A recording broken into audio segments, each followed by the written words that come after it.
예, 안녕하세요. 예, 저는 그 김우탕 노무사라고 하고요. 오늘은 그 세무사님들을 위해서 거래처에 이제 무조건 필요한 근로계약서하고 그 취업규칙 만들기라는 주제로 그 총량적으로는 한 4시간 정도 강의를 좀 준비를 했고요. 여기 화면에서 보시는 것처럼 그 지원금하고요.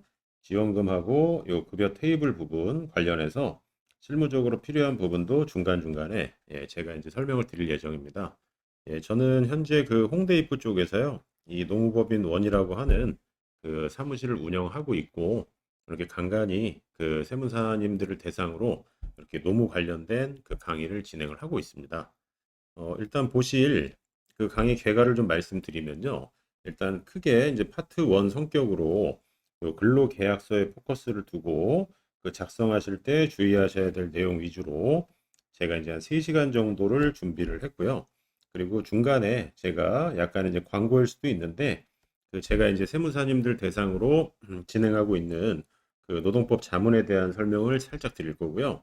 그리고 이제 취업 규칙이라고 하는 사규 작성하는 거 1시간, 그리고 약간 보너스 성격으로요. 이 보통 이제 기업들에서 많이 물어보시는 그 5가지 보통 실무 교육 등이 있거든요. 뭐 성희롱 예방 교육 같은 것들. 예, 그 관련된 내용을 한 20분 정도 이렇게 파트 1, 2, 3로 나눠서 이제 설명을 드릴 예정입니다. 일단은 먼저 그 파트 1 해서 근로계약서 작성에 대해서 제가 이제 항목별로 상세하게 이제 설명을 드릴 예정인데, 일단 처음에는 이제 근로계약서 개요라고 해가지고요. 그 전체적인 그 계약서 내용을 한번 제가 이렇게 살펴봐 드릴게요. 자, 여기 강의 교환에 보시는 근로계약서 작성 예시라고 되어 있는데, 여기 보시다시피 제가 지금 준비한 계약서는 이제 정규직 근로자, 일반적으로 이제 정규직이 비정규직보다는 많기 때문에요. 그 정규직 근로자의 어떤 총괄 계약서예요. 여기 나와 있는 이 근로계약서 양식은요, 그 고용노동부에서 배포하는 그 표준계약서는 아니에요. 저희 사무실에서 저희 노무법인 원에서 어떤 자문사들에 대해서 제공을 해주고 있는 계약서인데, 예, 그 중에서 이제 뭐 회사 이름만 좀 동그라미 처리하고 제가 이제 완판을 다 이렇게 잘라가지고 가지고 왔거든요. 그래서 혹시 이 강의를 들으시는 이제 세무사님들께서 그 직원들을 채용하신다라고 할 때는 예, 이 계약서를 적당히 가공해서 쓰셔도 문제는 없어요. 그래서 일단 전체적으로 한번 보시고 그 조문별로 제가 하나씩 하나씩 보시면서 이제 설명을 드릴게요. 보시면은 일단 계약 당사자가 맨 위에 나와 있고요. 예, 어떤 계약서 마찬가지듯이 이제 회사와 근로자 나와 있고, 요즘엔 가불관계 잘 안 쓴다고 하지만 계약서에는 좀 많이 남아 있어요. 그래서 양 당사자가 이렇게 있고요. 이 근로계약서는 그 쌍무계약이라고 해가지고 이제 서로 쌍으로 의무를 부과한다라고 해서 그 사용자는 임금 지급 의무가 있고요. 근로자는 성실하게 근로 제공할 의무가 있거든요. 그래서 이제 그런 선언적인 의미로 갑과 을 쓰고 그 본 근로계약을 체결한다 해서 그 의무를 이제 규정한다 돼 있고, 물론 권리도 있습니다. 규정함에 있다 해서 1조는 뭐 별 내용 없고요. 그리고 2조 관련해서 뒤에서 상세하게 하나씩 다 설명을 드리겠지만, 일단 근로계약 기간은 지금 저희가 제공해 드리는 계약서는 해당 란에 체크를 하라고 이제 써놨어요. 그래서 이른바 여기 첫 번째 사각형에 체크를 하시게 되면은 근로계약 기간은 자동 종료되고 언제까지로 한다라고 하는 이른바 이제 기간제 근로자로 변신을 하는 거예요. 그러니까 이거는 사실 어떻게 보면 특약사항인데, 제가 이제 정규직이라고 이렇게 써드렸잖아요. 근데 정규직 계약서임에도 불구하고 이쪽에 체크하시게 되면은 기간제로 변신하는 거예요. 근데 보통은 이렇게 드리면요, 이쪽은 잘 안 쓰시고 이쪽에 많이 체크하시거든요. 근데 이런 어떤 구분법이 싫다, 따로따로 운영하시겠다라고 하시게 되면은 이 첫 번째 사각형을 이렇게 그냥 날려버리시면 돼요. 그리고 이제 그냥 의뢰 근로계약 기간에 정함이 없다라고 해서 이렇게 기간에 정함이 없는 걸로 들어가야 이른바 정규직이 되는 거고요. 그 어떤 고용 관련된 세액공제일 때도 이러한 문구가 들어간 근로계약서가 필요하실 거예요. 그래서 자세한 건 뒤에서 보시기로 하고, 그 다음에 3조 내용을 잠깐 볼게요. 여기서부터 이제 이른바 필수기재 사항들이 등장을 하는데요. 일단 제1항에 있는 취업 장소와 담당 업무는 쓰지 말라고 그래도 쓰실 수밖에 없어요. 근데 제가 가지고 있는 이 사례는 실제로 마트에서 이 점장 업무 담당하시는 분에 대한 근로계약서예요. 뒤에서 급여 테이블 구성하는 것도 보여드리겠지만, 일반적으로 요 마트에서 점장하시는 분들은요, 일반적으로 근로시간이 좀 길어요. 그래서 임금이 약간 살벌하게 좀 나오는 측면이 있는데, 그 바로 이제 근로시간이 나오죠. 9시부터 저녁 10시까지 이렇게 근무를 하시고, 그리고 지금 여기서 보시는 거는 그냥 맛보기니까 편안하게 보세요. 보시면 이제 보통 유통업 쪽에서는요, 매월 X회 휴무한다 하는데 이 사례는 5번만 쉬는 거고요. 사실은 6번 쉬세요. 한 번 더 있는데 요거는 이제 연차 휴가로 처리를 하고 있는 사업장 사례예요. 그래서 아, 그런가 보나. 그렇게 일단 보시되 여기 나와 있는 취업 장소와 담당 업무, 근로시간, 그리고 열심히 일하셨으면 쉬셔야 되잖아요. 그래서 하루에 2시간 쉰다. 그리고 휴게 말고 휴일과 관련된 뭐 일요일이라고 하는 주휴일, 이러한 것들은 무조건 필수 기재 사항으로 들어가셔야 돼요. 자, 요게 이제 첫 페이지로 구성이 되어 있고요. 그 다음 페이지 한번 보시면 가장 중요한 거는 사실은 돈이죠. 돈과 관련된 임금이 이제 가장 중요한 건데 우리나라에서 일반적으로 쓰는 거는 이제 이른바 포괄역산 임금제예요. 그래서 포괄역산 임금은 포괄한다. 시쳇말로 그냥 다 퉁친다. 역산한다라고 되어 있는데 이 역산의 대상이 되는 거는요. 뒤에서 말씀드리겠지만 이 사람의 진정한 시급을 역산을 하게 되어 있어요. 그래서 시급을 역산해서 모든 임금을 담는다라는 의미에서 포괄역산 임금제라고 부르고요. 실제로 이 사례는 세전 임금 총액이 520만 원으로서 적지 않은 금액을 지급을 하고 계세요. 그럼 520만 원을 통으로 만약에 던지세요. 그리고 밑에 그 표를 보시게 되면 차량 유지비라고 알고 있는 비과세 항목이 20만 원이 설정이 돼 있어요. 이 경우는. 그럼 나머지 500만 원은 이쪽으로 안분이 계산이 돼야 들어가야 되는데 대부분의 이제 그 관리를 안 하시는 계약서 같은 경우는 여기는 연장, 휴일, 휴일 연장 이런 게 기재가 되어 있지 않고요. 요 기본급으로만 지금 그 500, 여기 차액인 500만 원이 이렇게 책정이 되어 있는 경우가 굉장히 많이 있거든요.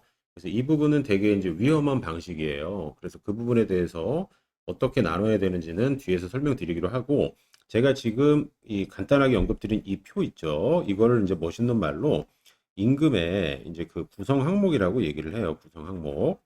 그래서 이 부분이 필수 기재 사항으로 들어가야 되고 뒤에서 바로 말씀드리겠지만 이게 이제 11월부터는요. 임금 명세서 교부 의무가 생기면서 이 부분들이 다 정밀하게 들어가줘야 된다라는 거예요.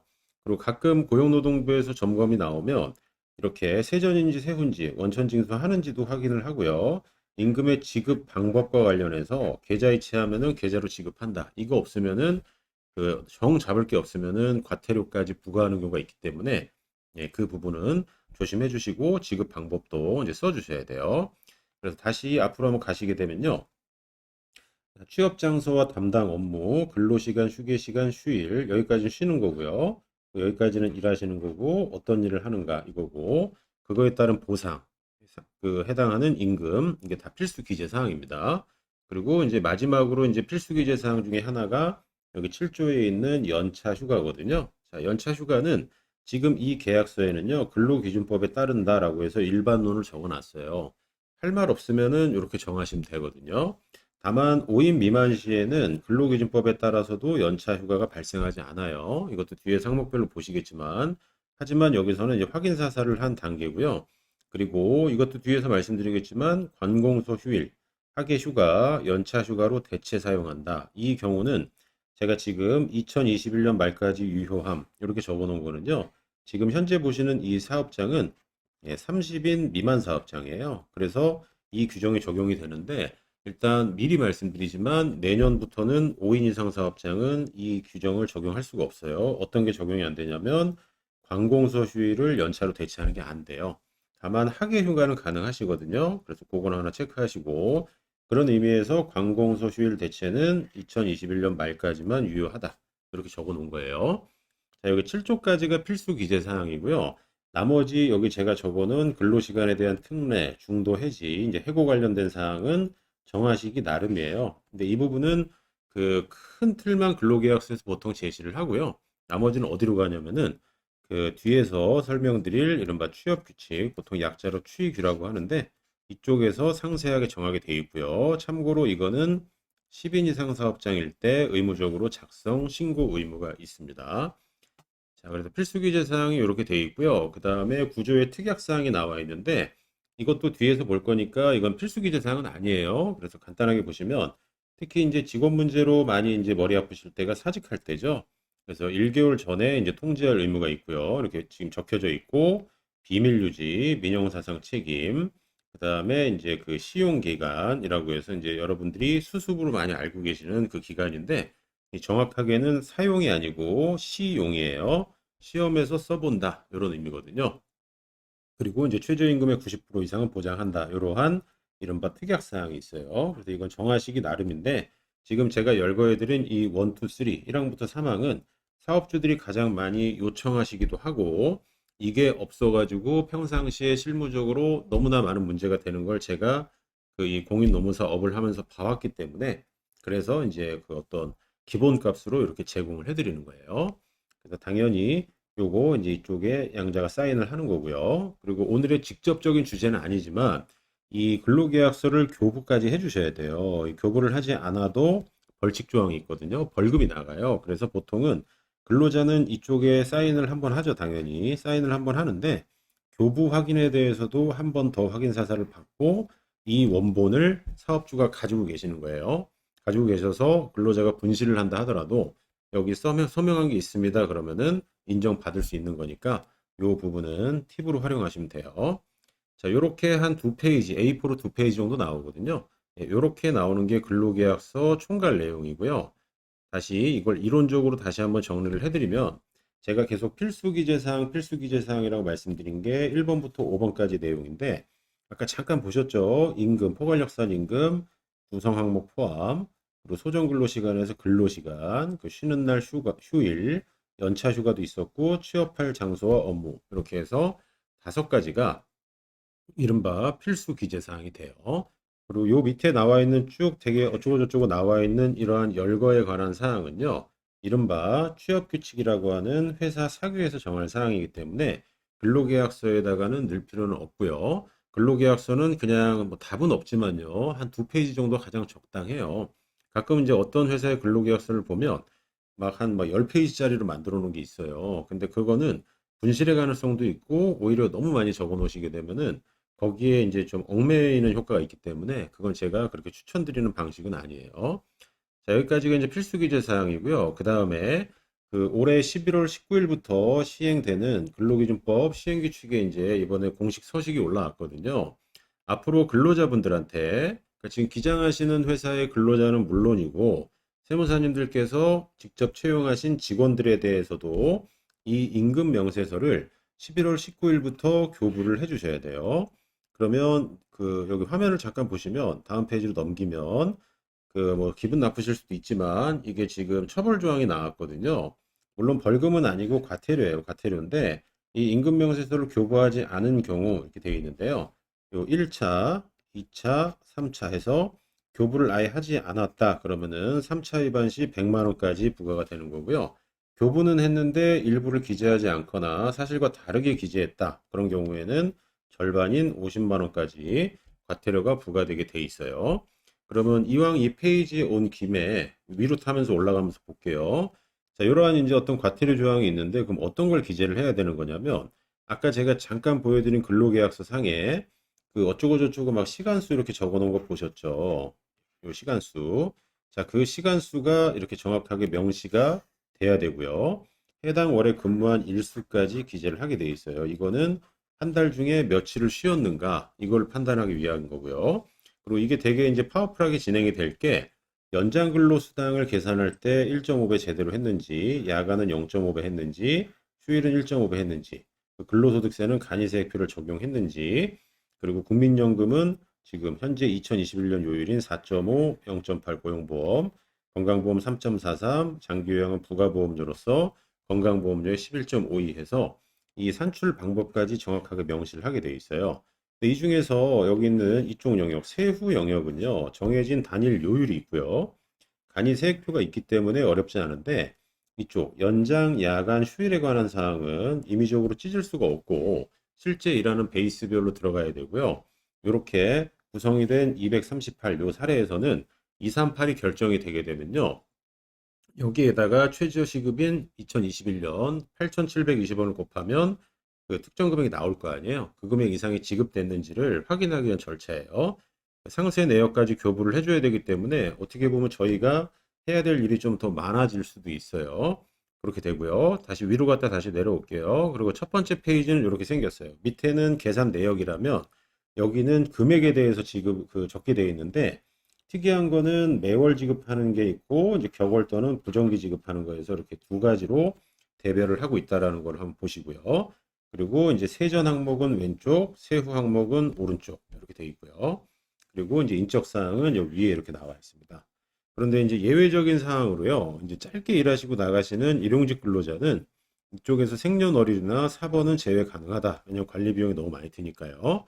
그리고 그 5인 미만 사업장 같은 경우는요. 그 여기 있는 연장, 야간, 휴일에 대해서 가산임금이 적용이 되지 않기 때문에 안 적어도 된다라는 예외 조항이 있고 감 단위라고 써놓은 건 감시 단속적 근로자라고 해가지고요. 대표적으로 아파트 경비원 이런 분들이 해당이 되는데 이런 분들은 이른바 근로시간 휴게, 휴일이 적용이 안 돼요.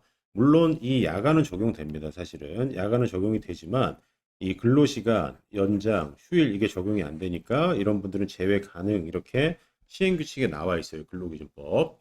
하지만 저희가 맞닥뜨리는 대부분의 사람들은요. 5인 이상이 많고 그리고 감당 근로자는 거의 없고요. 그리고 일용직에 대해서는 보통 교부를 잘 안 하시잖아요. 그래서 실무적으로 봤을 때는 사실상 그냥 우리가 알고 있는 근로자들한테는 다 지급을 해야 된다라는 거고요. 특히 5인 미만 사업장이라고 해서 이 임금 명세를 지급을 안 해도 된다라는 건 아니고요. 여기는 연장, 야간, 휴일수에 대해서 기재를 안 해도 된다라는 거예요. 하지만 할 수밖에 없어요. 왜냐면은 몇 시간 일했는지는 체크를 해야 되기 때문에 이쪽 총근로 시간은 무조건 기재가 되게 돼 있거든요. 그래서 이 부분이 11월 19일 날 아마 이제 시행이 될 거고요. 아니, 시행이 확정이 됐고 그 회계 관련 프로그램들도 이러한 서식으로 아마 이제 바뀌지 않을까라는 게 제 생각인데 이 부분은 어떻게 바뀔지 모르겠습니다. 이 부분은 그 여기 보시는 것처럼 사실과 다르게 기재해서 교부하는 경우는 50만 원의 과태료에 처해지기 때문에 좀 신중하게 접근을 하실 필요가 있어요. 그래서 여기까지가 이제 1편 총론이었고요.